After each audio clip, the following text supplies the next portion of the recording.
Call the meeting to order.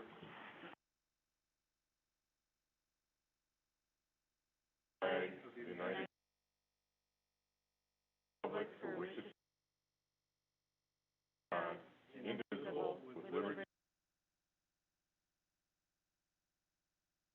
Meeting has been posted according to open meeting laws. Roll call. President Seeger. Here. Trustee Renucci. Here. Commissioner Art. Commissioner Hayes. Commissioner Morath. Here. Commissioner Stitchman. Just a reminder, everybody, that when we are speaking, to make we are televising this, and the only way for the viewing audience to hear our comments is through the microphone system. So, with that being said, citizen participation per Village Resolution 2017-01. Anyone wishing to address the Planning Commission during citizen participation will be allowed 5 minutes. Your subject can be anything, whether on the agenda or not. The Planning Commission should not engage in a discussion regarding comments because it was not part of a publicly noticed agenda. Upon conclusion of the citizen participation segment, members of the audience are not allowed further comment unless they are participating in a public hearing or if specifically allowed by a majority vote of the Planning Commission due to involvement in an agenda item. So if anybody is here that wants to talk or discuss anything that has public hearing comments in front of it or in the agenda item, know that you will be have the opportunity to talk about those items at that time. So, anything outside of those discussion points that anybody would like to talk about, anything, whether on the agenda or not, anybody like to speak during citizen participation?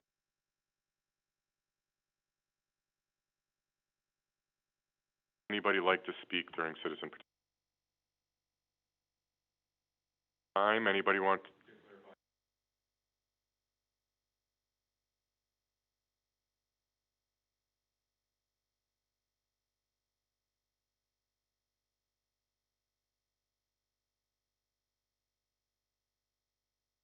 You have the agenda in front of you? Items 10, 11, and 12 will all have public hearings. Welcome. So one more time, anybody that would like to speak during citizen participation? No one? Then we'll close public hearing, or citizen participation, I'm sorry, and move on to approval of Planning Commission minutes from October 11th. I'll make a motion, excuse me, I'll make a motion, we approve the minutes as presented. I'll second. Any discussion? All those in favor? Aye. Aye. Opposed? Carries. All right, extraterritorial review of a one-lot certified survey map to create 5-acre parcel with a remnant ag parcel located off of St. Peter's Road, PET 1800020A. Peter and Susan Acker, applicant, 2021-34. We'll make a motion to recommend to the village board the proposed CSM, the town of East Troy, subject to the conditions in the report. Second. Any discussion? All those in favor? Aye. Aye. Opposed? Motion carries. All right. Extraterritorial review of a one-lot certified survey map to create a 4.85-acre parcel with remnant ag parcel located at W2691 Highway 20, LT 2400010, Robert and Linda Dingman, applicant, application 2021-35. Can I have? So, I'm going to make a motion, then you can ask anything you want. Yeah. I'll make a motion to recommend to the village board the approval of the proposed CSM in the town of East Troy, subject to the following. It's actually the town of Troy, right? In the town of Troy, subject to the conditions listed in the report. Second. Any discussion?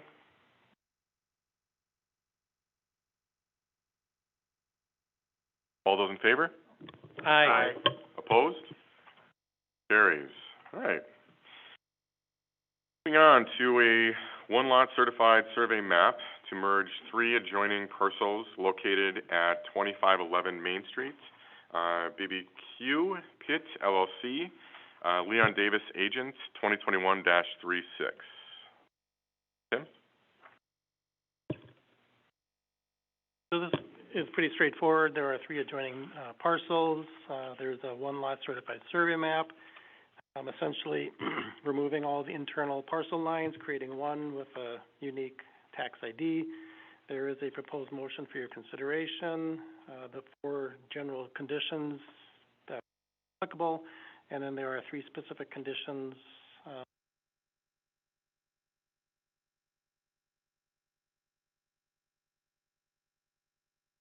And, this was sort of just the end of some hoop jumping that we had talked about in previous meetings, right? Yeah, at the next month's meeting, I think you'll be looking at a site plan based on this one-lot certified survey. I'll make a motion to recommend to the village board the approval of the certified survey map on the general and specific conditions listed in the staff report. Second. Any discussion? All those in favor? Aye. Opposed? Carries.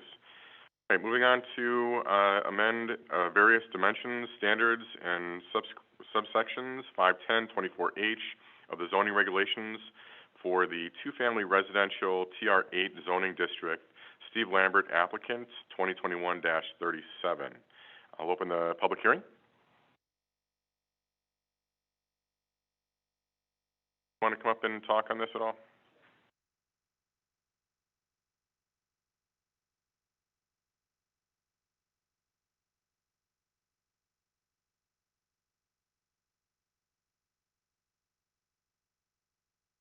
The church, and the parsonage were originally, back in 1916, the church was on one lot and the parsonage was, a separate lot next to it. When the parsonage was built, sometime, I can't find the record, they had combined those two into one parcel. I am simply asking that we go back to 2 separate parcels so that house can be, sold as a single-family residence instead of being a rental property. The current owners have expressed interest in purchasing it. They have rented it for 10+ years. I did go and talk to, and I have a petition that we had passed around to the neighbors to see if they have any objections to this being changed from essentially a rental property to a single-family property. 0 objections. Everyone was in favor of it. They would like to see it as a residential property, as a owner-occupied structure. So I have had it resurveyed because the lots on that street vary in size from 59 feet, I think the biggest was 72 feet. This was all platted back in, I don't know if it was the early 1900s or whatever, when the lot standards were smaller than they are now. So according to the rules now, a lot has to be 75 feet. I'm asking to go, one of the lots would be 60 and the other would be 72. It is in keeping pretty close to the other lots in that area. The village already has separate sewer and water, and they identify it as 2 separate properties. I think it benefits everyone. The neighbors are in favor of it. People get the opportunity to purchase a house. I think the single-family house separated gives the village more revenue. That's about all I have.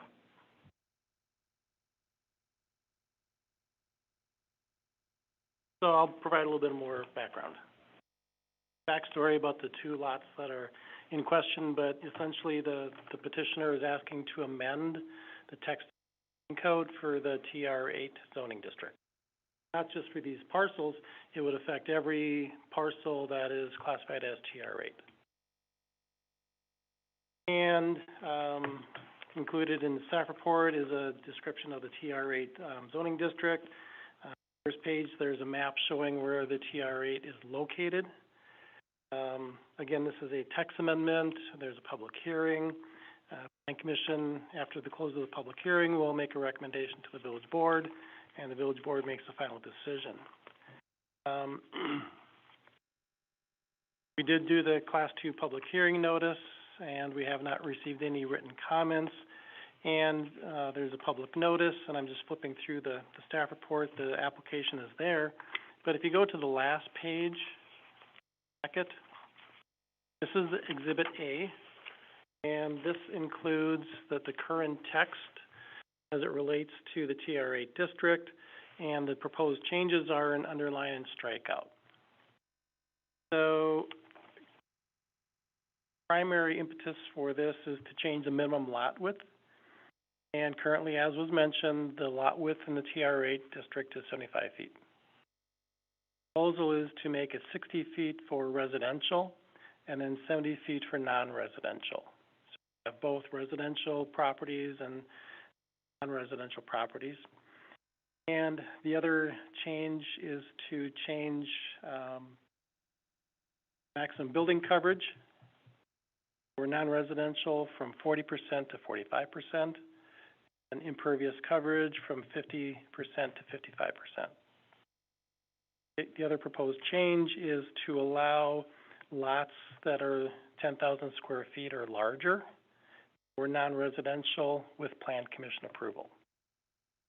Those are the proposed text amendment changes as it relates to the two properties in question, but again, the changes here apply throughout the entire district. Not approving the creation of the two parcels tonight.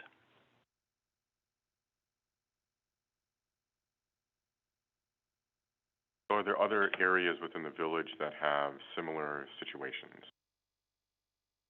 Anything that has an adjoining single family with multifamily or outside of single family?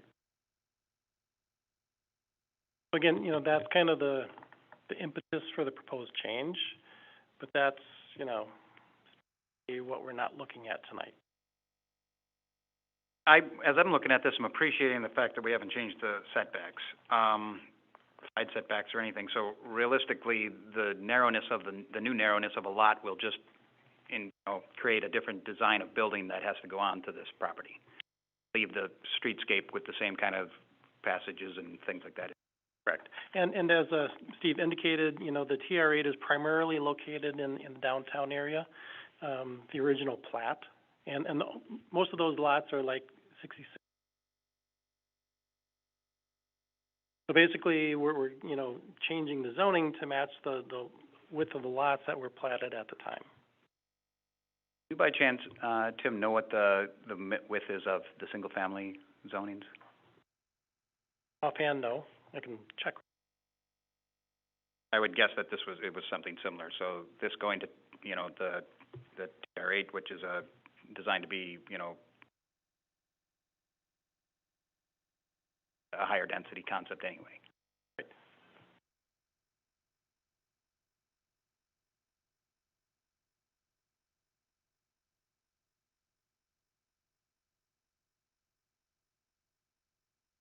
This is a public hearing. If anybody has any comment about this,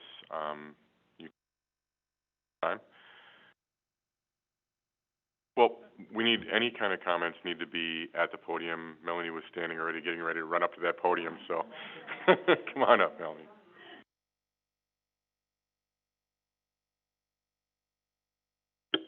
Good evening, Planning Commissioner members.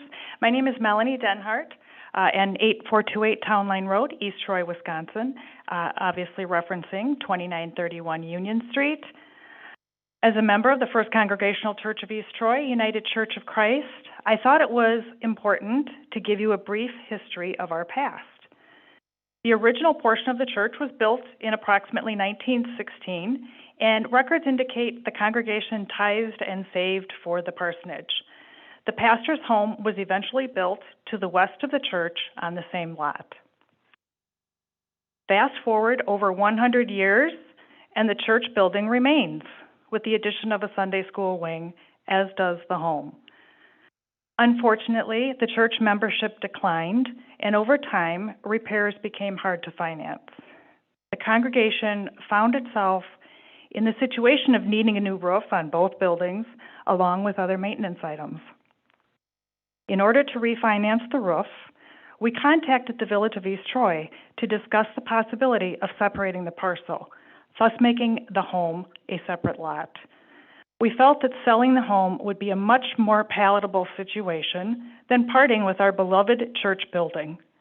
The proceeds of the sale of the parsonage would cover more than the expected repairs and keep us going for a number of years. 3 members of our congregation separately contacted the village and zoning administrator. On April 22nd, 2021, we received a letter from the village stating that we had no options to split the house and church into separate parcels. I do have a copy of that letter if you would like it. As a direct result of receiving the news that the house and the church building could not be separated, we sadly voted to sell the whole parcel. I think it is important for the Planning Commission and the Village Board to understand the significance of the statements directed at our congregation. We truly felt we had no option, truly. Whether it be zoning or lot line changes or amending zoning, that all resulted in us looking for a new home. This drastically changes the course of history for not only the church members, but the beautiful historic building at 2931 Union Street. We are startled to see that the division of the property, or setbacks, or zoning, whatever you want to call it, is apparently a possibility. Thank you for your time. Thank you. Anybody else that would like to speak?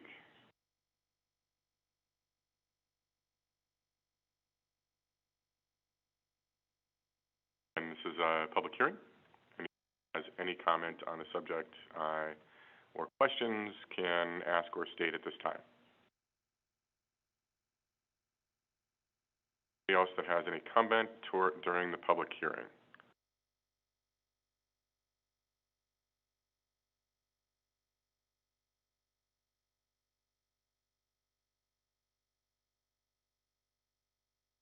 So push the button, please. There you go. There we go. Sorry about that. I'm just up here in support of what she said. Obviously, these zoning issues and divisions of property and so forth affect all of us within the community. It's sad what happened to their church and that building. But if we start cutting down and taking away from what we deem acceptable for property lines and so forth, we're going to affect everyone's property values. Everyone's. I mean, just like the issue we're going to address next, which I'll come up for that later. But this shouldn't be happening when you won't allow it for one and then turn around and allow it for another. That would be sad. People come out here for small town living, for keeping that historic value in their homes and in their communities. That's why we all come out here.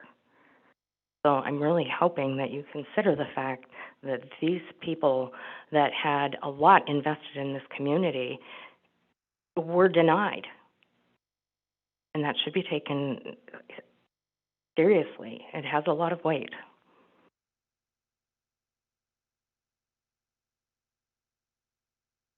Anyone else that would like to speak during public hearing?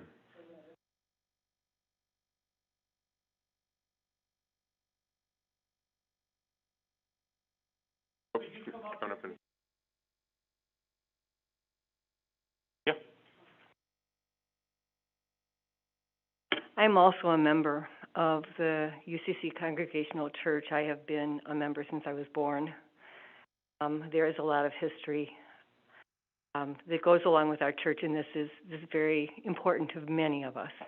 There are not many that are left, but we are a very tight-knit group. This is from the Village of East Troy. Dear UCC, we have fielded several inquiries recently from Melanie Denhart, Gary Cookog, and Betty Parman about the possibility of splitting the parcel ROP 00075 to separate the church building from the parsonage building. Village of East Troy's staff included Administrator Soom, excuse me if I pronounced that incorrectly, Zoning Administrator Tim Schwenke, and Building Inspector Scott Johnson and Clerk Alexander, have reviewed the property in light of this inquiry and would like to share the conclusions. The property located at 3931, 2935 Union Street, ROP 00075, presents the following. The property is unable to be split due to the small footprint of the lot. There is no land division of this lot that would result in either lot presenting a conforming lot size.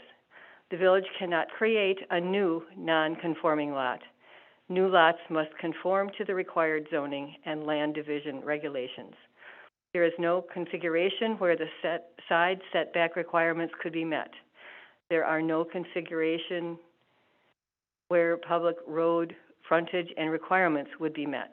This property is currently zoned TR8, two-family residential, and the dimensional standards can be found on our website under zoning permitting and licensing tab at the zoning code portal, and then it gives the website. I hope that this information is helpful to you in your future endeavors. I guess my feeling about this is that we did not know that there were other options at the time. Had there been other options, we would have been willing to explore. The profits that we would have made had we sold to the current residents would have been able to have kept us in ownership of the house, not the house, but the church property, not the parsonage. So we could have maintained our home of our church. Thank you. Thank you. Anybody else that would like to speak during the public hearing?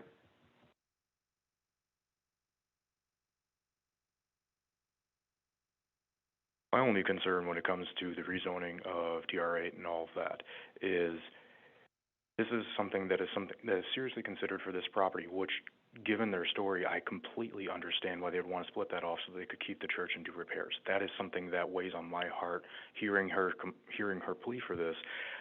To me, that sounds acceptable, except for the fact that my concern is, where does that end and what else does it affect in our community? If they make this amendment, why can't it be something that can be brought before you guys and then possibly approved, if agreed upon, for their specific situation, rather than something that will then blanket and roll over everyone else?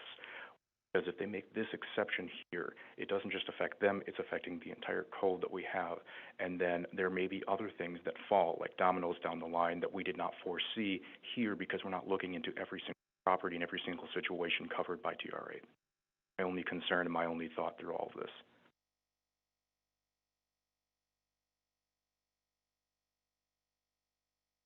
Sorry, name and address? Guys, Colton Dillon, 2005 Beulah Avenue in East Troy. I want to address some of the comments. And we receive, and particularly myself, an inquiry about a lot division, what those lot standards. That is clearly what we were looking at. For the question related to the minimum lot size and single-family residential,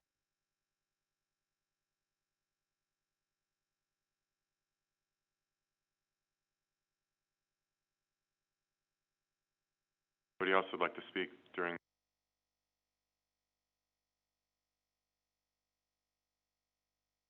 Anybody else that would like to speak during the public hearing? Comment, question?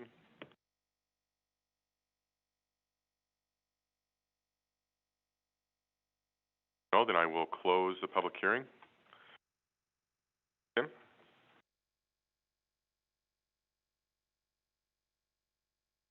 Again, the Plan Commission is a recommending body. There is a proposed motion for your consideration. And again, this was a proposed text amendment that came from Mr. Lambrex, and it only affects the TR8. And obviously, if, we were, thinking more globally, we would be looking at all the different districts, does this make sense for those? But given the circumstance of this petition, it was just for the TR8. Back, if it's to be approved, to see if this makes sense elsewhere. But again, we're just looking at his petition for the TR8.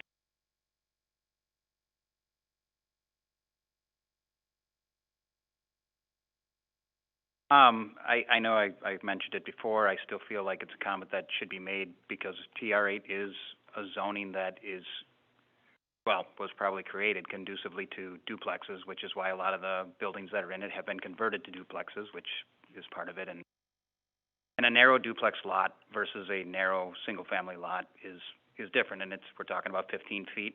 We're still requiring by this text amendment, we're still requiring 25-foot setbacks, which is on a green space on either side of a lot line that's 50 feet between buildings. And I think due to the fact that TR8 is one of the allowed rezonings to our more challenging properties in the village, I think that that narrow lot size provides some of those lots to be divided more appropriately.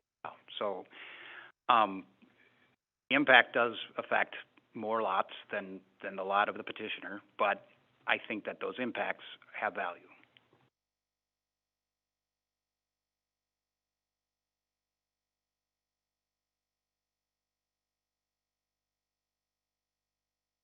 I guess the one thing I was gonna mention, as far as in regards to some of these lot sizes, I believe that, I don't remember the date of the plat of the church, but there's a lot of lots, a lot of properties in the original part of the village that right now, you would look at them and they would be substandard in size, according to our new codes now. But I think we as a village have to be able to adjust and work towards making things work for people, and just instead of summarily saying no. I know there's a couple that owned a house down on Clark that their garage was going to be torn down, and they wanted to put a new one up, but the building inspector said, no, you can't do that there because it doesn't fit the code anymore. The garage was there, they were going to take it down. And it turns out that with all the new setbacks of the new rules that the village had, they were going to be able to put an ice fishing shanty in the yard, and that was about it. So I guess my question is, or my thoughts are, with the original plats that were set over 100 years ago, I think we have to make some kind of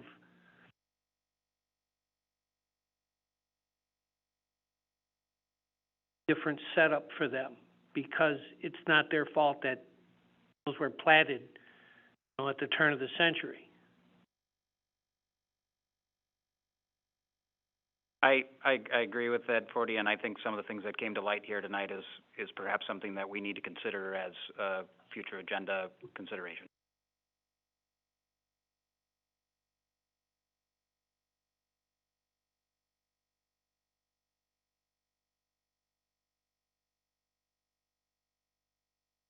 Comments, commissioners?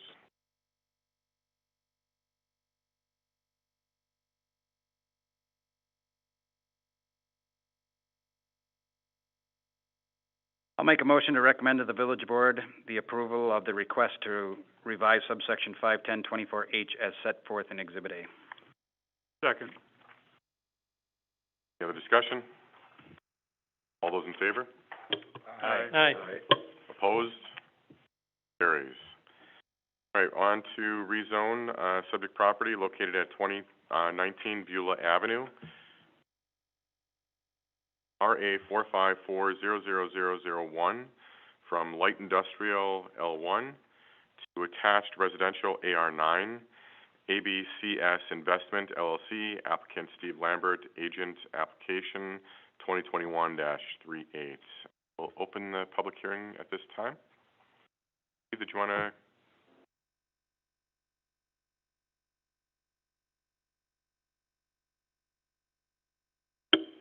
Well, this all stems from 5, maybe 6 years ago when I had asked to get that property rezoned, and I was granted a conditional MR10 rezone that was good for 4 years. I remember this conversation. And that had expired, so I came and was asked if I wanted to reapply. We've had numerous discussions about it, and guys were not comfortable with the MR10, asked me if I would come and reapply as an AR9, which I have done.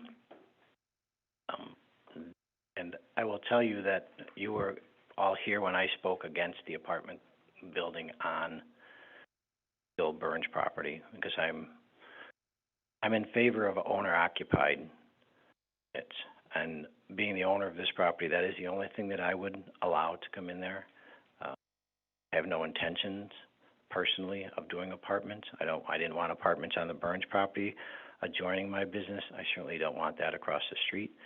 If it was something like a assisted living facility that came in there, I would be fine with that.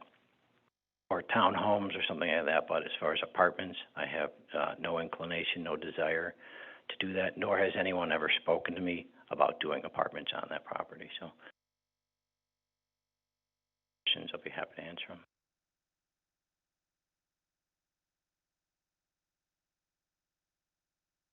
Public hearing, if anybody has any questions, comments about, Oh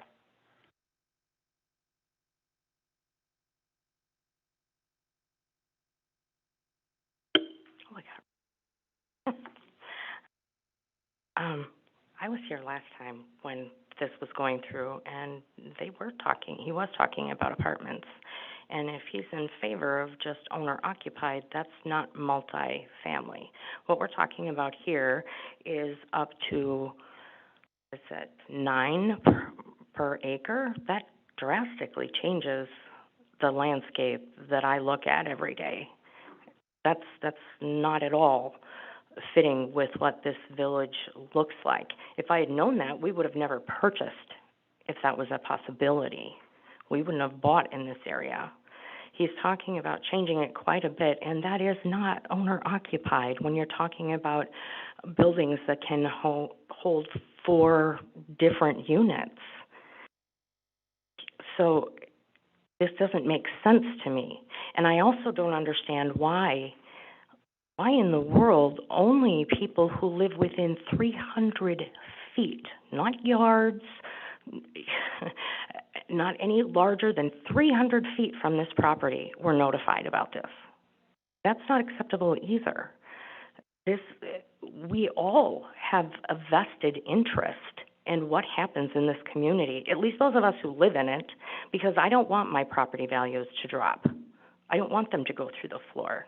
And when you start putting that many people into a more dense area, you're not exactly going to be bringing up our property values. You're going to be taking away from our investments. And that's not right. That's absolutely not right. I mean, I would be okay with something that would provide a little more space, be single family. As I believe it was you, sir, said at our last meeting, we already are well above what is deemed acceptable for multifamily housing. We're well above the state averages. We're well above what has been set by this commission for approved multifamily, which is more than a single family, qualifies as multifamily. We're going to hurt our community if this is allowed to go through. Thanks for your time. Michelle Dillon, 2005 Beulah Avenue. anybody else who wants to speak? Colton Dillon, 2005 Beulah Avenue. And my concerns pretty much mimic what Michelle was stating. He already made the attempt to do the rezoning in the past, and it was denied because of those exact complaints. We are already over on the amount of multifamily housing that we can have here, and it is just concerning that the then next logical step was, well, let's find a different form of multi-housing that can be possibly slipped in here after it was already denied. My next thought is, if you guys deny this now, is he about to go find a second or a third form of multi-family housing that he can try to push through here? And then on top of all of that, why? Why was there only 300 feet around? That's what, only 2 houses per side, 3 houses per side that probably got notified. While it's everyone on our street, everyone on the streets over that are affected by this, at bare minimum, just from the visual standpoint, not let alone the property value decreasing side. We don't want to have multifamily housing of that scale right next to our own home, let alone in the town that we pay. I'm out here further away from big cities because we don't want to live in a big. If we wanted to do that, we would have never came. And then on top of all of that, we have seen nothing but controlling and pestering behavior from this man on a personal level and a professional level. And that's all I see when I saw that we had yet another letter to come here. yet another letter to come address this and try to push our point and say, no, this is our home too. We're allowed to say we don't want that here. Yet, even though he was denied once, he goes, well, it doesn't matter if I was denied once, I'll find a different way to do it. We don't like you, so we're just going to do whatever. Push and push and push, and it is ridiculous. Police have done nothing when we brought complaints against him for the crimes that he committed. He came up here saying, you know, we want to rezone this, and you guys said, no, we're not going to allow that because it is 100% against here. And he said, well, it doesn't matter that you said no, we're going to find a different way to do it. We are again tonight. And for goodness sakes, I even have video of this man moving Well, the one markers. thing I want to make sure that we do is, you know, personal, Windows attacks, we want to minimize that. We want to not do that at all in this meeting. Well, my Really looking for comments about, the subject line here and what we're identifying as far as changing over to an AR9. I really needed to stay at that professional level for this meeting, really make sure that that's what we're focusing on. Comments about that, then I'm more than happy to hear, about that, but please get at that level. Let's understand what we're talking about here, and we want to talk about this AR9. As far as the R9 goes, my vote is just, please do not approve of something that you have already denied in the past. Please do not allow him to keep on switching it up for the same exact purpose, bringing it before you when everyone in the community stated no. And next time, please, if there is another situation such as this, alert more than just a handful of people. Right now, all it looks like is a cover-up. We don't want everyone in the community knowing what's going on because we don't want them showing up and voicing their opinions against it. Anybody else would like to speak during the public hearing? Scott, can I ask a question for clarification purposes? What is the code for notification to homeowners for items like this?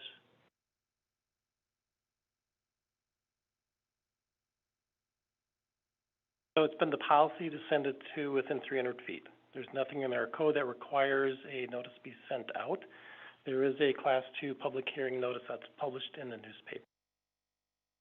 Are there any state codes? We can certainly, bring that up for discussion later in terms of what the notice requirement should be. But again, currently, there is no required letters to be sent out. We just, as a matter of policy, have been doing it for 300 feet.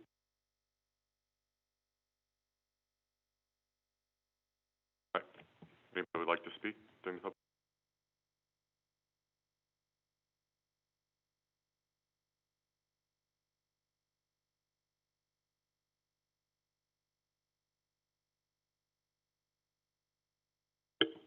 Ken Walbrandt, 2996 Chafin Avenue. I'd just like to remind the commission that we were here I believe it was 2019, showed up.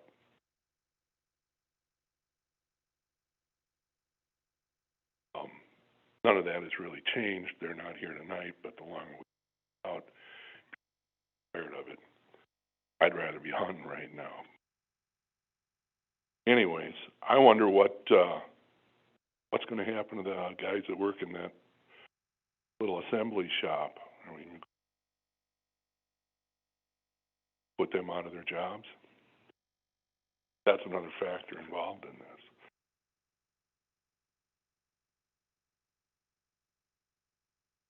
Thanks. Anybody else that would like to speak on during the public hearing?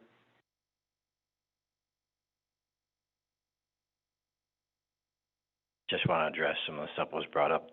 What Ken's talking about, that property is owned by Allen ICS, be unaffected. They own the property. They can continue to do what they want to do there. This property has been designated as an infill, so it is exempt from the percentage rule. As far as them moving in and not knowing, the sign that it was zoned MR10 has been up for 6 years. So long before they bought the property, the sign was up. So they were well aware that the property was already zoned MR10. And this is a new application for AR9. I'm not asking for MR10. And newer people moving into the area don't have any idea what that property looked like before we purchased it. The above-ground oil storage facility, the giant propane tanks, the underground storage facilities that I've cleaned up the whole property, taken down a dilapidated house, fenced the property in, all these things I've done to increase the property values of the surrounding homes. That's all stuff that I think, you know, if you've been in this village and you remember what that property looked like 15 years ago compared to what it looks like now, it is vastly improved.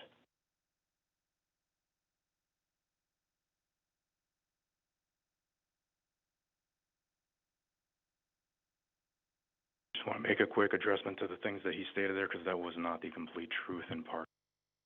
Yeah, by the way, Colton Dillon, 2005 Beulah Avenue, sorry about that. Although the property does look better than his described, I want to mention quickly that the fenced-in portion that he just stated is a 100% lie. He fenced in our property, put a fence along our side and our side adjoining it to the street, and the back side of it. There is no other fencing that he put in at any other point along the property. He did that specifically out of spite to us because of our concern with our property line, which I have video of him moving posts that were supposed to be put in by the story for another day. Anyways, that's, I was just trying to point out that he's not telling the whole truth here. Yep.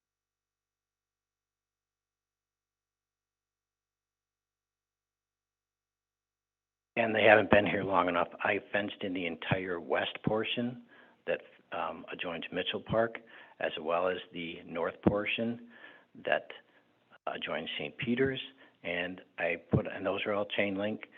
And then on the south side, which adjoins all the neighbors, I put up a wood fence for the entire property line because I thought it would look a little better for the neighbors than a chain link fence.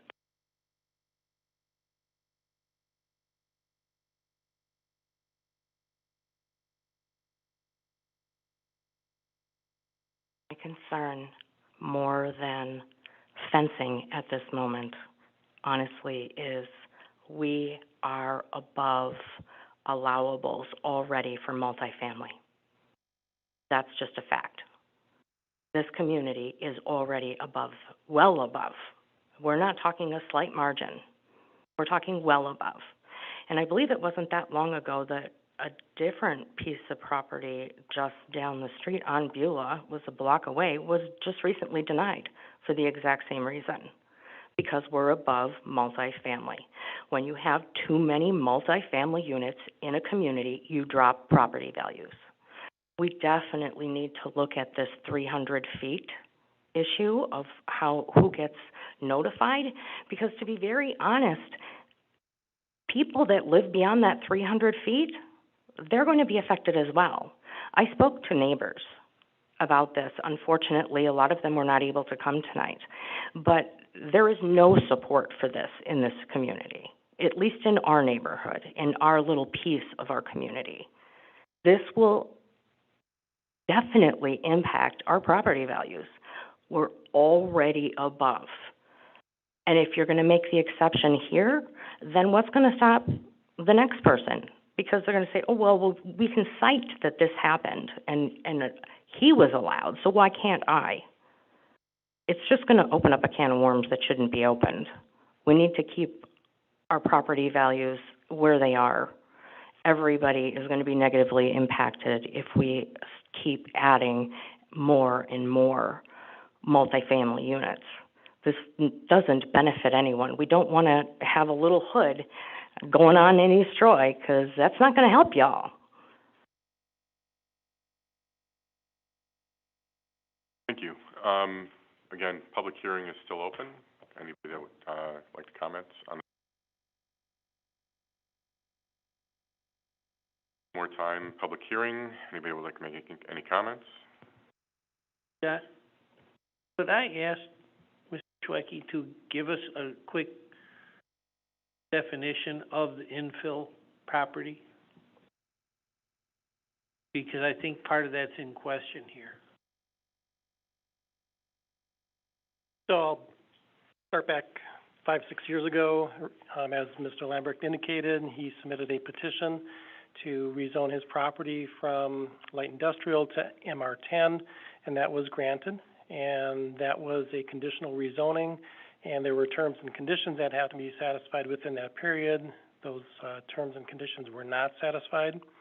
And then subsequent to that, then he submitted a new petition, again to rezone the property from light industrial to MR10.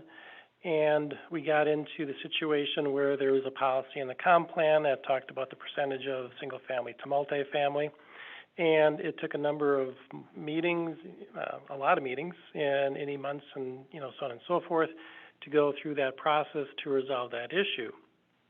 And the comp plan was changed. And as part of that, the policy was rewritten so that if properties were classified in the comp plan as infill development, then they would not be counted towards that or held to a threshold for single-family multifamily. Okay? So this property is shown in the comp plan as infill development. And part of the comp plan revision as well, we basically made a change to say that if a property was shown as mixed residential in the comp plan, then the corresponding zoning classification would be the AR10. Sorry, AR9. And because of that, then the petitioner withdrew his second application to change it to MR10 because it no longer qualified, and he submitted the third petition, which you're looking at now, to change it from light industrial to AR9. That's the history of all the applications and what's so did that answer your question? Yes, thank you. I wanted to point out that while we had that quite time-consuming discussions over many, many months, it was the AR9 and the TR8 were chosen because of their ability to more closely resemble single-family type development. It's the zoning doesn't really allow for large, dense buildings to be put in. They're more closely resemble a single-family atmosphere while being, yes, attached buildings. Duplex to attached residential resembles what most people call a condo. They're good-looking roof structures. They're not big, giant salt boxes. They're not, your typical that's a multifamily appearance type buildings. And the restrictions within those codes, which is setback and some of these other things we've talked about tonight, make it so that that overall development of that piece of property is more neighborhood conducive.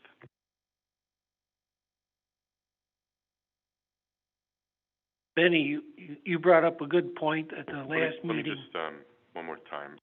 For the public hearing, we've had our discussion points. I'm gonna close the public hearing at this, have discussion amongst. Benny, you brought up a good point though at the meeting about, like the townhomes and Edward Street down there that were done. And also, Scott, would you correct me about the cottage housing? That's AR9 also, but the cottage housing, what is the zoning for cottage housing? The cottage housing would be a PUD every time. So a separate entity in and of itself. But the AR9 zoning would accommodate that cottage. Correct. That would be a required first step from where it's currently zoned. I don't know if people had attended, but cottage housing is tiny single family. It's tiny, as the popular term is.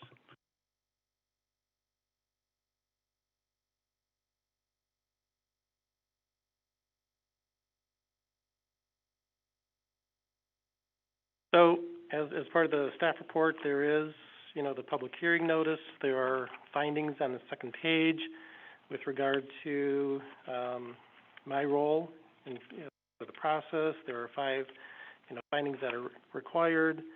There is one other comment that was submitted online, with regard to the rezoning, and that should have been read as part of the public hearing, and that was my fault for not bringing that up, but it's part of the packet. It's from a William Hurdle title. And then as part of the staff report again, then there is a draft ordinance. And again, this is based on the petitioner's request.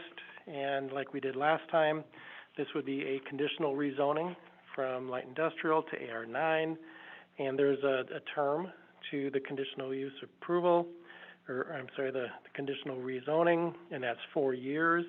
And within that period of time, they would have to submit a development plan for the property as allowed in the AR9 district. And again, if they don't do that, then the zoning reverts back to the light industrial.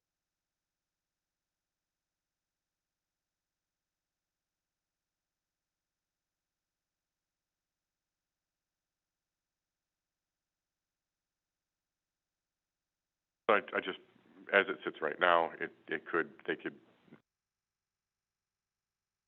all manufacturing facilities.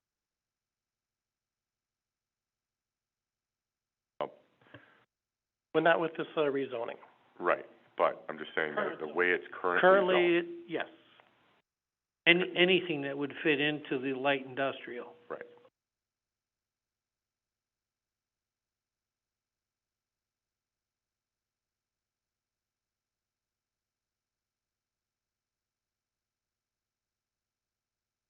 I'll motion, to the village board, recommend to the village board the reconditional rezoning of the subject, property as set forth in the ordinance dated November 2nd, 2021. I'll second it. Discussion? All those in favor? Aye. Opposed? It carries. Abstain.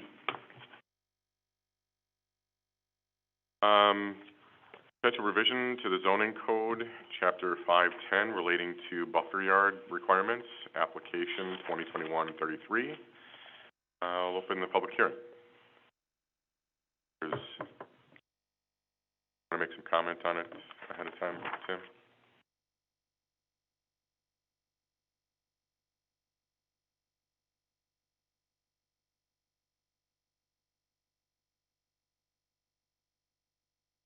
This is a proposal that came before the Plan Commission at your last month's meeting.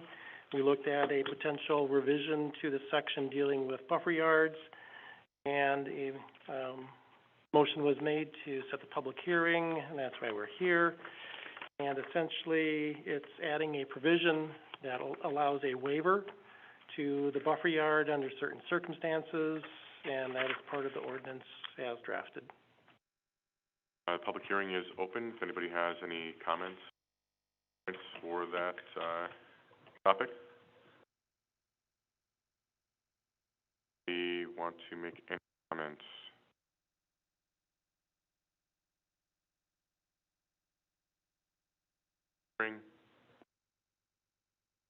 Close the public hearing. I was gonna ask Tim if he could define what the buffer yard is, please, or at least for understanding what we're talking about.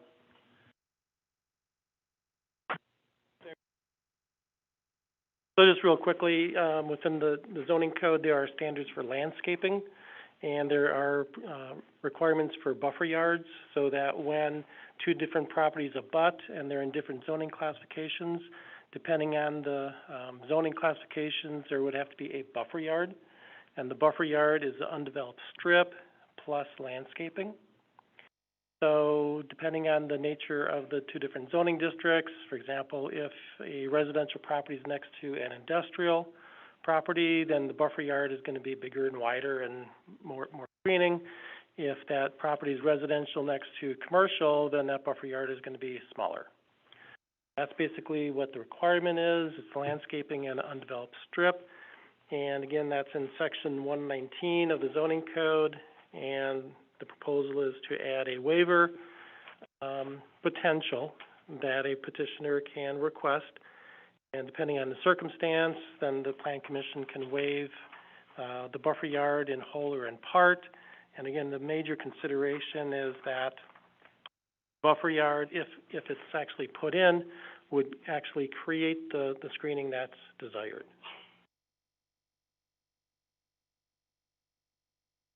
To clarify, the reason that we elevation of the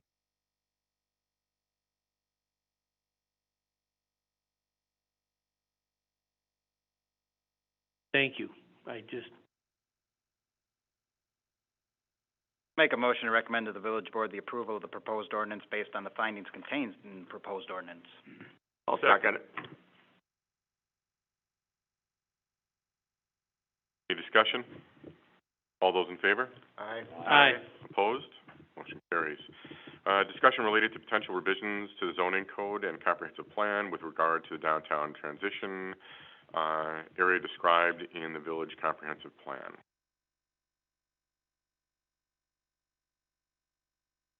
So we did talk about this briefly at our last month's meeting. Again, this came out of the comprehensive plan. We identified or created a new land use classification, surrounding the downtown area. It's referred to as a downtown transition area, business transition area. And we had taken on the task of looking at potential amendments to the zoning code to actually implement that new district that's kind of described in the comp plan. And again, we went on the walking tour, and I'm looking at the second page of the staff report. So basically, the dark purple is the central or the downtown core, and the light purple is the downtown transition. So as we were walking around, I was taking notes and listening to what people were saying, and I put together a map that shows two different changes. So there are certain properties that are now shown as downtown core that would become downtown transition.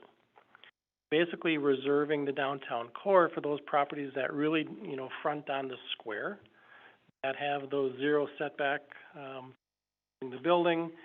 So that's one change. Again, taking properties outside or removing properties in the downtown core, putting them in the transit. The other set of changes are taking properties that are not in either the downtown core or the transition area, and then showing those as transition. So there are single-family residential, and there's other properties that, again, would be shown as that transition area, making the area a little bit bigger, based on the proximity to the downtown core, and, creating more opportunities for, lighter commercial, professional office use. So that would be a map change that would be made, first of all, in the comp plan, variation thereof, and then circling back to the zoning, and that's where we would identify what uses would be allowed in that new zoning district. And what I did was to take the land use table and, just quickly added the central business transition area on the right-hand column to identify those uses that would be permitted by right and or a conditional use. There's a lot of pieces that makes this whole, thing work. So the first is the map, and the second is to look at the land uses. And then beyond that, once we get the land uses kind of squared away, then we'd be looking at, dimensional standards for lot sizes and setbacks and building heights. Tim, that's exactly hitting on the point, though, that we discussed earlier about a lot, no pun intended, a lot of the lots are substandard according to our what we have right now on our books. Because they were platted back at the turn of the century when the village was first set up. Well, and one of the things that I felt, anyway, strongly about while we were considering this is that those lot standards in that transition area need to reflect more closely the central business. that's how you're gonna get some of this development, is when you can Oh, get I narrow. understand, Exactly. but what I guess what I'm getting at, though, so that we don't run into a problem, I mean, I don't know how many other people here live in one of those areas. I do. And my lot is 58 by 106, so it doesn't meet the criteria that we have for a normal lot. No, but also, I mean, of course, I know your property, and I think that if we're gonna use some of this for commercial use or expanding some commercial use around the square, while still, of course, maintaining the square as our historic square, parking and things like that are gonna be required to have less impervious and some of those things when it comes around to dealing with these standards.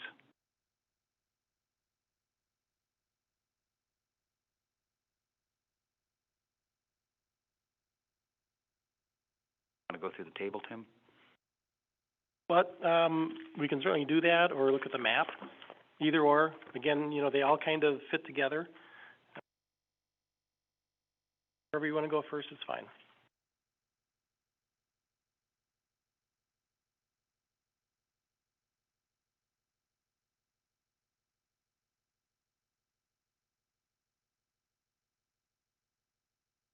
The table. Well, I'd hate to be steering the ship here, but I feel like a general understanding might, then going back to the map and kind of going, okay, well, what fits this,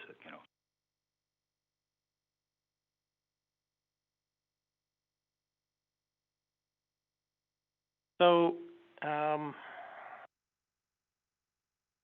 again, this is a table out of the zoning code. It identifies what's allowed where. On the first page, obviously, single family, smaller lots would be permitted. Going to the second page,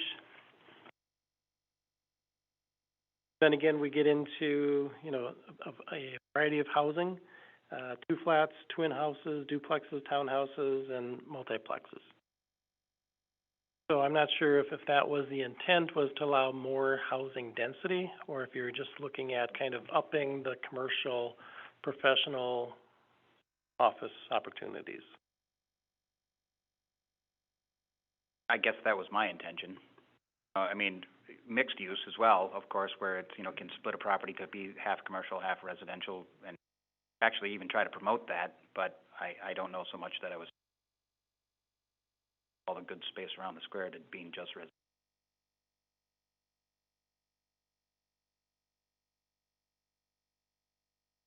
That's more, I think, what the guideline of that would intended to do. That was my understanding also. So to that point, if you go, again, second page, item K, mixed-use dwelling unit, I believe that provides for that mix of owner occupancy plus some kind of commercial, retail, professional kind of office setting. So that's shown as permitted by right. It'd certainly be a conditional use. I like the fact that it's permitted. Okay. General consensus? I agree. Okay. And then kind of working our way up the chart, again, apartments, multiplexes, not. I would really, I don't, and that's kind of where then if we circle back to the map, maybe, on the outest edges of this, it's almost like a more gray and blending area than the street fronted sides. I don't know, that's just, that's where it starts. I feel like some of these streets really need to be designated that if we're going to allow, because this is gonna be like a overlay condition, right, in essence, or something, where if they're gonna take advantage of some of the factors that we have here, that they're bringing commercial to the.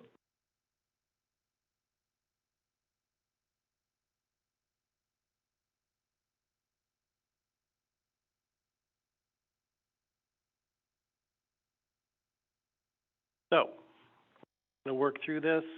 So we have apartments and multiplexes at 5 to 8 units.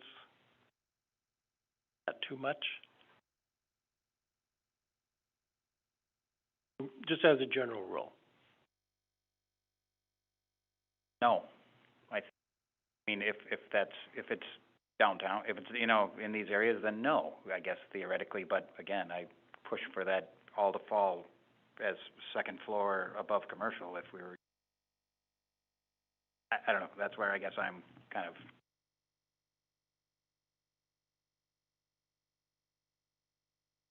And I think that, you know, my thought in this transitional area was about, taking the existing buildings, allowing for, uses of those buildings. Not necessarily the identification of what could be added to or increase density, but just by way of allowing for uses of those buildings outside of just the residential that they're designated. Other than raising them and just reusing the lot for something different. Right. Got it. But would we be against that as well? I mean, not to promote it, but at the same time, if a developer came in and picked up 4 and wanted to redevelop, you know, wanted to raise and redevelop a section of lot, anyway, so I'm assuming that, you know, they'd have to, and probably find zonings and stuff like that, but I don't know. I'm not saying I believe it, I guess I'm just focusing it as a question. I think it's a fair question. But to Scott's point, though, I agree, it would be nice to see reuse of existing buildings. And I agree with that as well. I mean, it'd be nice if, you know, people saw a new value to these properties that otherwise are tight, are weird a little bit sometimes, that, oh, but I have this benefit, I can use it for this purpose, you know, I can put a barber shop up front and still back or on something like that, but things of that nature that allow for these exceptional uses in properties.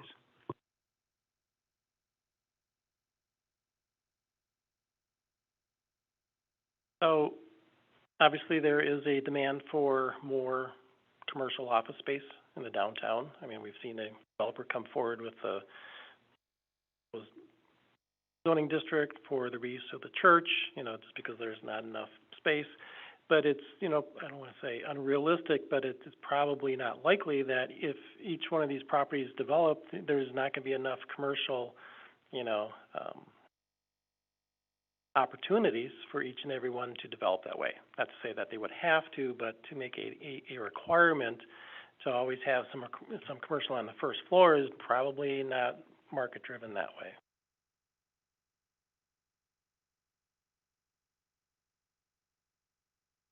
And you're right on that. I guess my concern is that the use gets used for all high, you know, residential rather than crack that commercial. But not seeing a solution.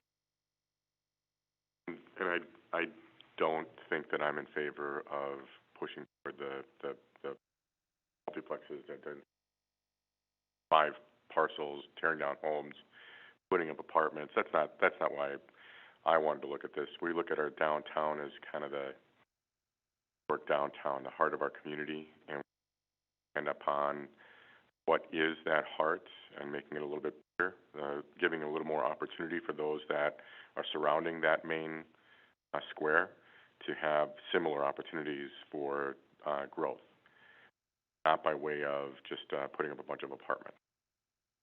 About a development of, you know, grassroots businesses, like we had talked before, the restaurant idea in a residential home.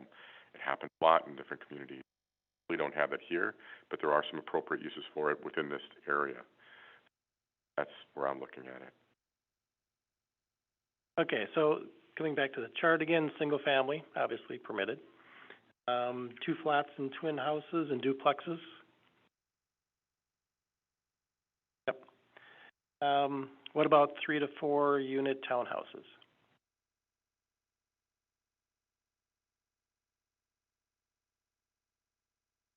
Would that depend upon the size of the lot, would it not? Sure. And all these, you know, we're going to be looking at the densities and, you know, lot sizes and setbacks and so. So this would also open up the opportunity that some of the bigger buildings to become, well, you know, as opposed to just a duplex, you could have 3 families within some of the perhaps larger structures as well then with this zoning? So a townhouse is a specific building type. It is owner occupied or, well, owned by each side is a separate owner? Well, I mean, theoretically, yes, but obviously it's a dwelling unit that can be rented out just like any single-family house could. Right, but does it hold, 3 separate tax parcels, I guess? Yes. So a townhouse, 3 to 4 units is totally different than a multiplex with the same number of units, only because that building is on one tax parcel. It's owned by one person, and in that case, chances are the units are going to be rented out.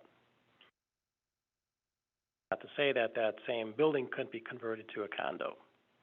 It would have owner occupied.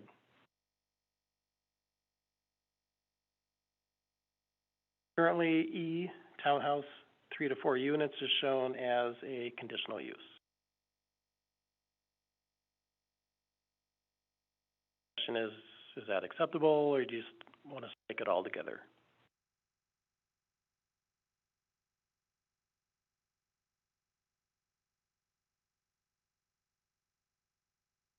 Of course, we're still, with these conditional uses, is basically an allowable use in that one? Well, early on, when the state made the change with Act 67, it was presumed that every application, as long as they met the terms and conditions, would have to be approved. But since then, there's been a number of court cases that have kind of swung the pendulum back in favor of the municipality, so that you can look at the conditional use and the surrounding land uses to see if it makes sense. So, yes, it's still, presumed in favor of the applicant, but again, the village would have more opportunities to say no.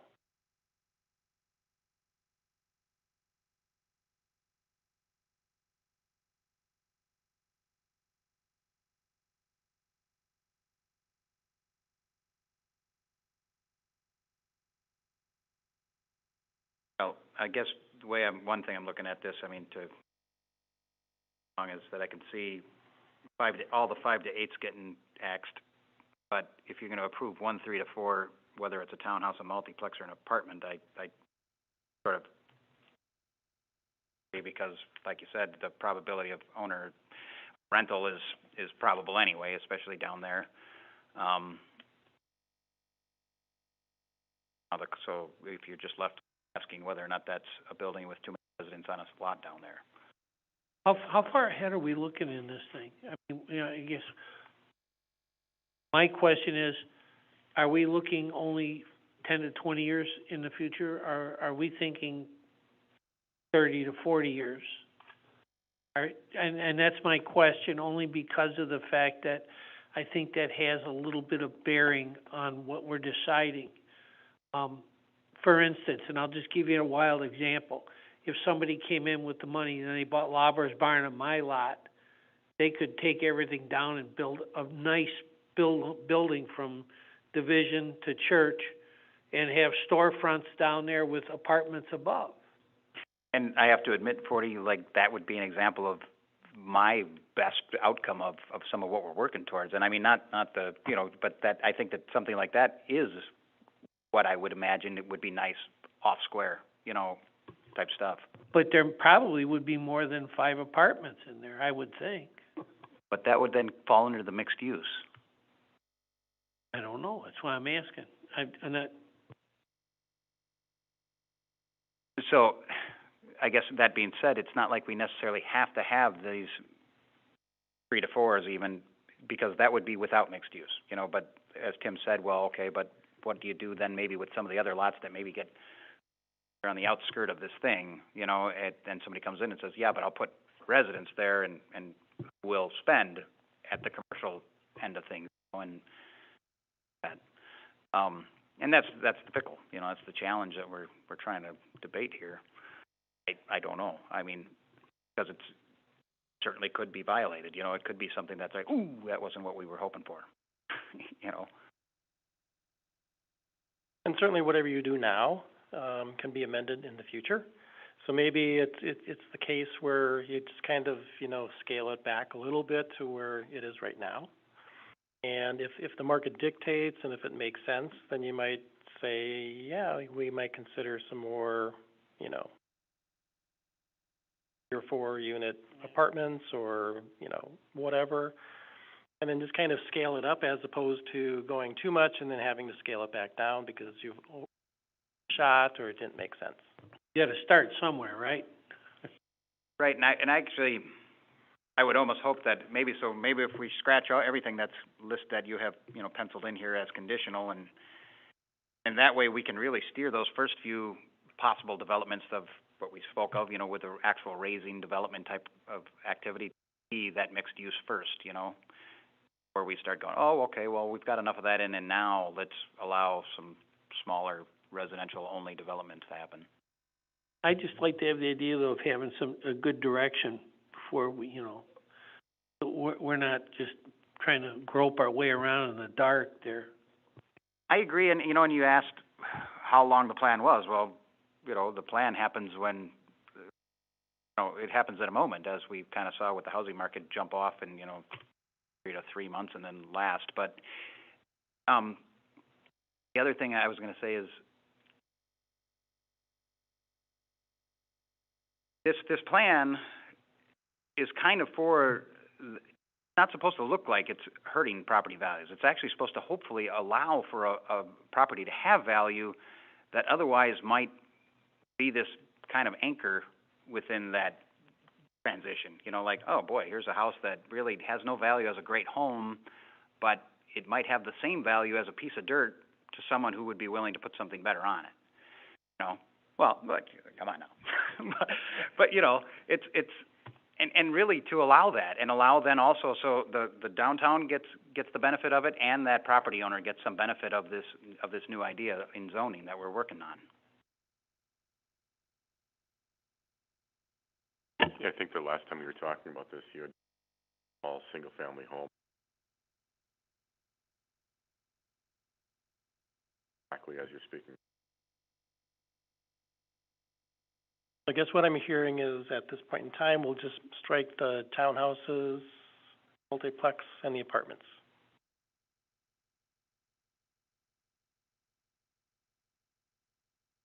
Okay, I'm gonna make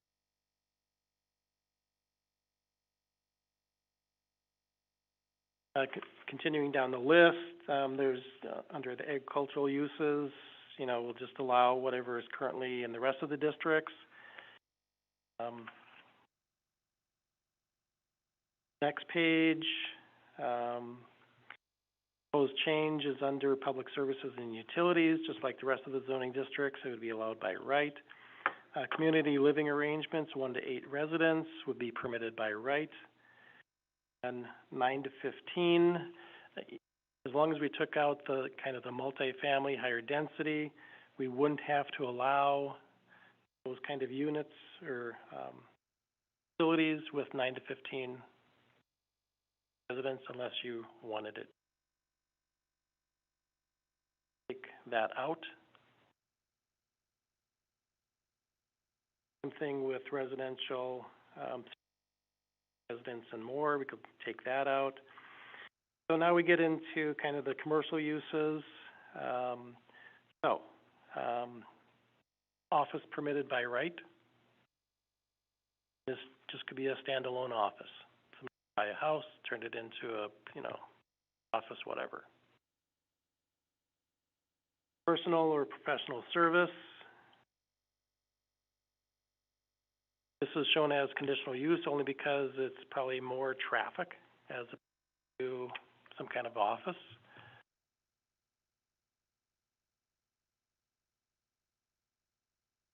So if somebody were to come and we just couldn't see a way that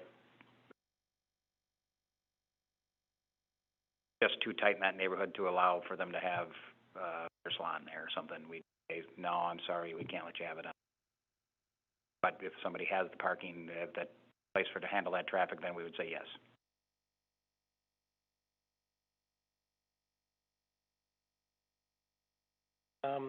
Artisan studio, that's basically where an artist or other person is actually making product on a small scale and then actually selling it potter, painter, weaver, candlestick maker, so on and so forth. Indoor sales or service, this is shown as additional use. And I kind of debated with this, because you're just gonna have more traffic again with this one.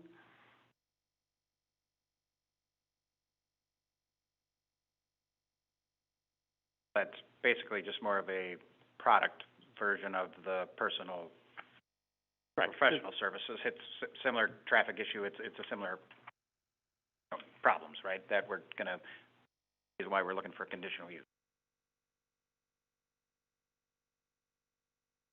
Indoor sales or service? Outside, I'm sorry, on the outside Yes, conditional, I Yep. apologize. that's my. Okay, I saw you. next one is bed and breakfast, so that would be permitted by right. I wanted to ask you though, Tim, about this outdoor display. That's just like outdoor display of product to sell, kind of an outdoor display, or any I mean, no sign, or what's an outdoor display? No, it's basically, you know, the things that are being sold are basically displayed out. Mannequin outside with the clothes on. No, it's not that so much as I'm selling gravestones.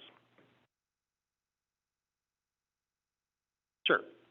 So the overall product being left out to be viewed at all times as opposed to like a temporary situation? Correct, yes.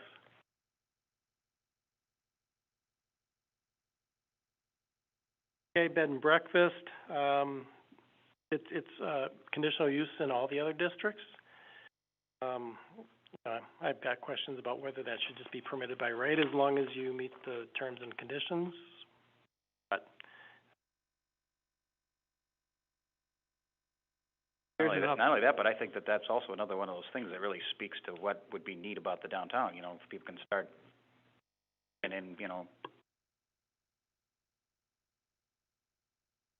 So bed and breakfast permitted by right?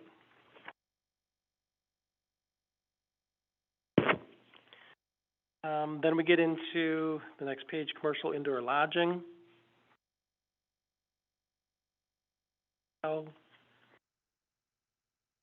Boarding house, you don't see this, you know, very often anymore. Basically, you know, these are not permanent people, but they're renting a room for, you know, 6 months or a year, whatever. Stray house. A group daycare center. An indoor maintenance service, conditional.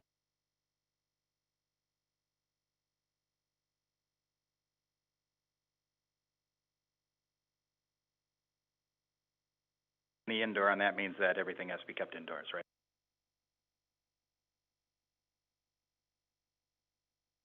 I think there's one item here that doesn't belong only because it only is gonna work in a industrial area.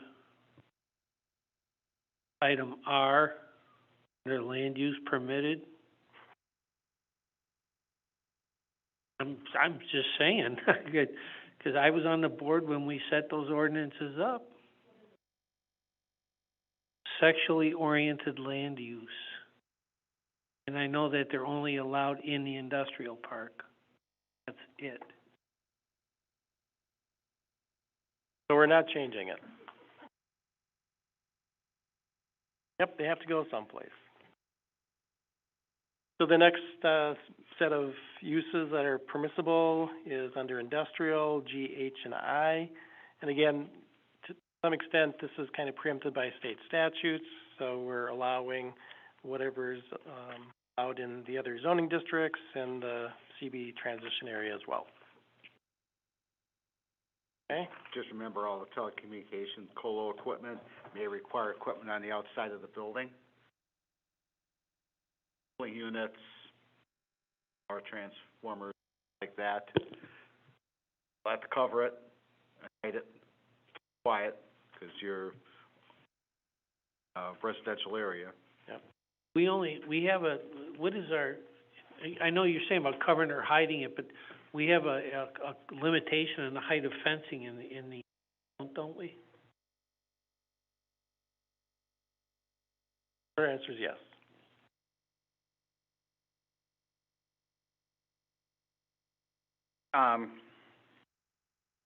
We're already with the storage and use, but, so a bus yard would, it's, when we're talking storage and use means leaving the buses, it's not a bus depot, it's a bus yard that, where they park them all overnight or something like that? All right. Yep. Okay, we're on page 5.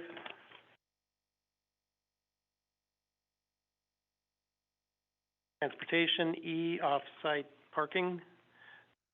So, you know, property owner might have, two different parcels next to each other. He's got the business, and the off-site parking is gonna be on that property or an adjoining property, so that's permitted by right. The next ones would be home occupation, and expanded home occupation.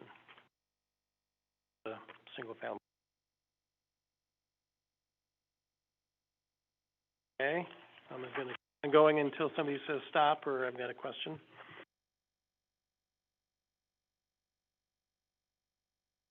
Page 6, J, residential accessory building, that's permitted by right.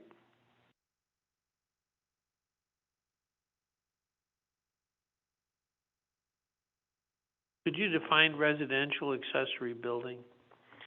So it's basically, a single-family home is the principal use.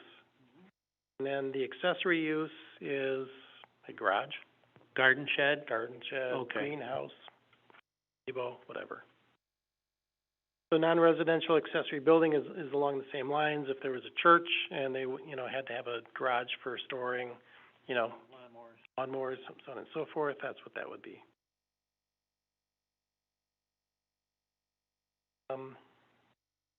Again, most of these relate to a single-family situation, residential recreation facility, that's essentially playground, residential kennel, stable, allowed, on-site parking, company cafeteria, if there's, you know, probably not the case, but if there's a larger employer, sometimes they have a cafeteria for their employees, and that's what that is referring to. So that would be like a kitchen that actually has, kind of like a restaurant. It's a restaurant for the employees. Got you. Your communication device, again, permitted throughout, same thing with ham radio tower, lawn care, I have no idea why that's in there in the first place, but it is. Stormwater facilities, and swimming pools. And again, most of these are related to that single-family residential.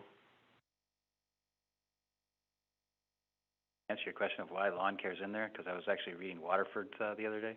You're not allowed to have a lawn downtown. You're not allowed to have a lawn. It's not permitted to have a lawn. They paint concrete green.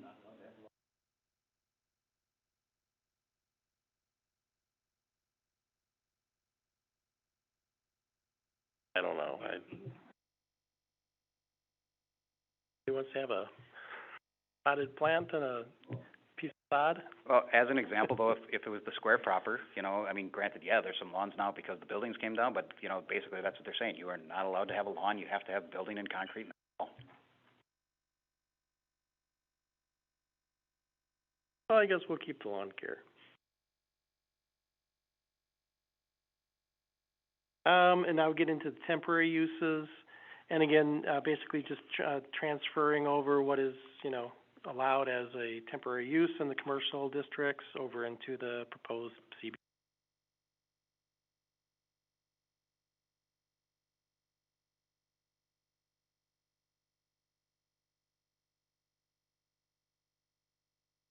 That went fairly quick.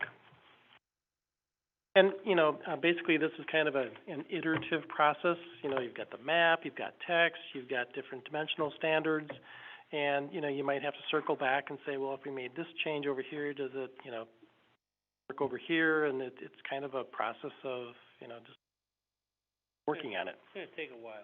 Well, I mean, it's keeping up, I think. But anyways, just whatever we make, you know, changes we made just right now, we might have to come back and say, well, maybe. Well, and of course, you know, some of these lots are gonna drive different ideas as part of this plan. I mean, obviously, the Austin Street lots, for example, I mean, those don't have much building on them. There's a lot of land there still, but that's also the kind of thing that somebody might come along and go, ooh, I could probably get 3 of these and put something here, you know? Development is an odd thing, and it's all jumps, you know, suddenly, and you don't know it, you don't see it coming.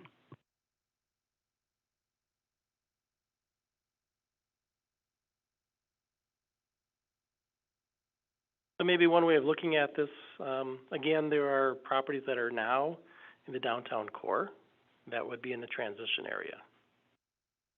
Dark purple changing to light purple. Those that are identified kind of make sense.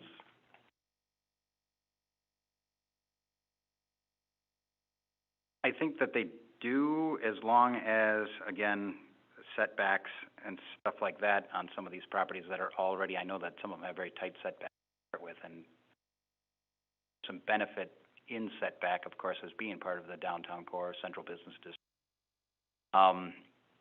That those property owners probably wouldn't want to lose that value. So, like, properties go the other direction in terms of those building standards being applied, maybe only in a secondary ring and not a tertiary ring, where we can get a little bit more building onto some of these properties, which, like I said, is a benefit right now of the central business district, building on a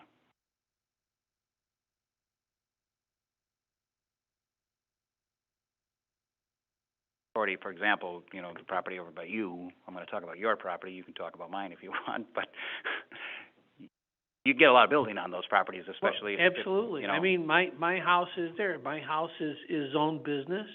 My house, the lot in my house is included with the square zoning. So theoretically, when I rebuilt my porch, I could have taken it all the way up to the right of way, but I didn't.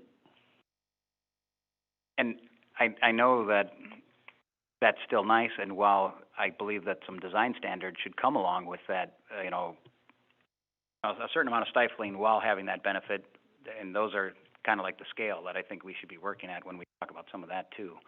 Now, you know, listening to some of the residents that were here earlier, I imagine that some of them will be upset if that starts to stretch into some of these areas. But then again, they're the ones who own the property that still has, you know, the right to do or not do, I think, on some of that as well.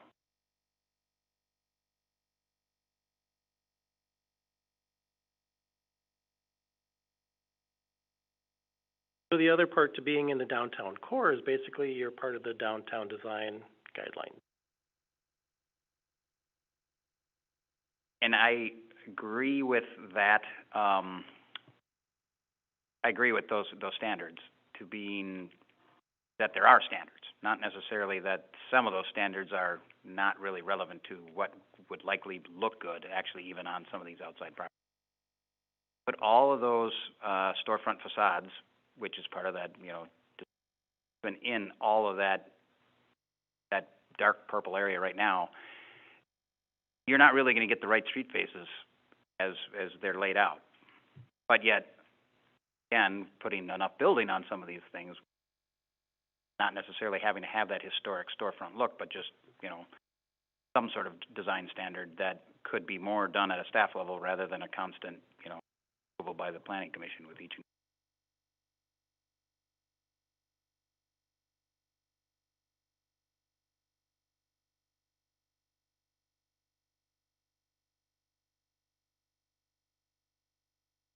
We have a lot of work ahead of us on this one. More direction you need from us. Back again with more info on this one for us. We're ready to. Next key is the map. We can do that at the next month's meeting, and I can come back with some, you know, more content based on our discussion here, you know, update the chart here, propose some different dimensional standards, lot sizes and setbacks and so on. Yeah, this is a work in progress. I'd like to also point out, like I said, when you talk about those lot sizes and setbacks, going to hear parking, I really think that the ability for these lots to use space to create as much parking as they possibly can, I mean, sure, let's maybe over, but, you know, get parking when we want to allow people to run businesses is critical.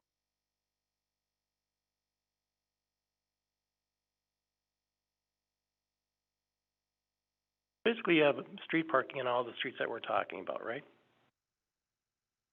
And large. Right now, they're parked pretty full, especially if any kind of an event is going on, you know, that would be benefit to somebody trying to run commercial stuff, especially, you know. Something going on the square, which, boy, I hope stuff comes back with the, you know, with over, but got people parking blocks and blocks and blocks away, which, you know, seems great, except for does dissuade people from returning for the next. So the ability to put as many lots onto as many parking lots onto as many parcels as we can, while not, again, making it look like we've paved the whole village over, would be a good. So is the village looking at any, more municipal parking lots, or? Wrong question?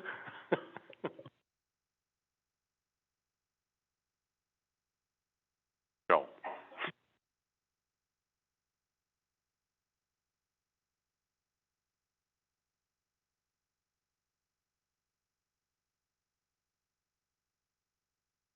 So, any recommendations for future agendas? Have any topics they feel like they need to? Well, judging by some of this evening's comments, maybe, things should end up on an agenda when, I don't know to the extent at which, you know, a complaint was made about the situation, but that might have been something that should have been told to the planning commission about it being an issue. He takes issue with the zoning so that the planning commission alone can, or, you know, together can go, yeah, okay, we need to. Well, I don't, if that's more of a ongoing, you know, and the 300-foot thing, I just, you know, you have that one, I guess, you could review it, but it's, I have to have that conversation with people many, many times and say, well, it's in the paper. I'm not reading that. Well, okay, well, then you're not going to know. You look puzzled. I think what Benny's referring to is, you know, that they were told they could get it, because we truly look at what the ordinance says, and sometimes it's kind of hard, because if we went to the village board every time somebody didn't, you know, but I do think it might be valuable, and Tim, this, respond to it however you want, maybe as we do see issues.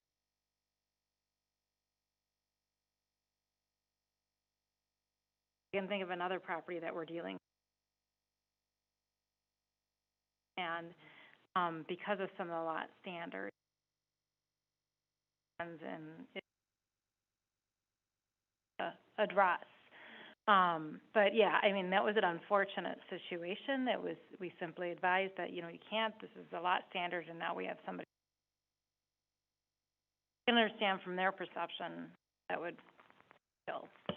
Right, and of course, at least I know, speaking for myself, I guess, alone, but I sat here going, yeah, well, that's the unfortunate response, you know, that has to be given, because it is the answer, and then another person is a little bit more informed on how to, you know, and it looks like favoritism, and we all know it's not, but it might be beneficial that if a report was just there, perhaps just to presented that we don't necessarily have to debate it or talk about it, but just so that we see it, and then perhaps we bring it up as a future agenda because we know on someone's side.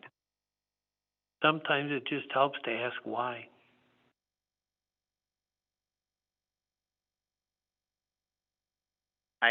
Had I known, were being made ambiguously, and I didn't know why. Had I known, I may have been able to, but I didn't know. I was referring to people who have an issue, and maybe it's just me. Somebody says, I can't do something, I always say, why? But not everyone does, you know, and so, if, as an organization that wants to help, it And I think it, you know, it's hard for staff because our job is to carry out the laws and policies that we're doing, but obviously if we see something that's out that, you know, oh, this wasn't contemplated, we bring that. That's where the value is. Start with like recommendations.